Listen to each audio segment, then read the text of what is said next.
নমস্কার, আমি নমিতা। আমার চ্যানেলে আপনাদের সবাইকে স্বাগত। আজকে আমি ইডলি করব। চলুন তাহলে দেখে নিন কী কী লাগবে ইডলি করতে। যে 2 বাটি চাল নিয়েছি, আমি আতপ চাল নিয়েছি 2 বাটি। চালটা বেশি লাগবে।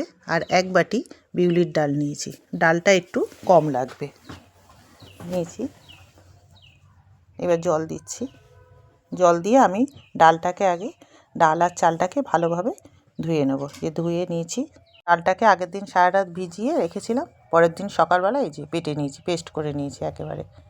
দিয়ে বিকালবেলায় সন্ধেবেলাতেই করেছি। আমি এই যে ইডলির বাসনে রিফাইন তেল মাখিয়ে নিচ্ছি, তাহলে তাড়াতাড়ি উঠে যায়। 3টে ধাপ আছে আমার, 3টে ধাপে মোট 15টা হবে। আমার বাটিটা একটু বড় তো, 15টা একসাথে আমার করা যায়। দিয়ে আমি আস্তে আস্তে করে এই যে যেটা বাটারটা ছিল ওটা আমি আস্তে আস্তে করে ওর ওপরে সব কটাতে 3টেতেই আমি সব দিয়ে দেবো। একটু সামান্য ফাঁকা রাখবো যাতে ওটা ফুলবে, তো না হলে আবার অসুবিধা হবে। সব কটাতে আমি আস্তে আস্তে করে দিয়ে দিচ্ছি। সমানভাবে দেব, দেখতেও সুন্দর লাগবে।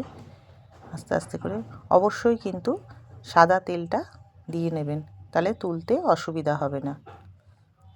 ডালটা যত দিন রাখবেন, যত ঘন্টা রাখবেন ততই ভালো হবে। দিয়ে এই সব দেওয়া ছিল, দিয়ে আমি তলায় অল্প জল দিয়ে দিলাম। দিয়ে আস্তে আস্তে করে প্রথমে ছোটোটা বসালাম, তারপরে যেটা আছে সেইটা বসালাম।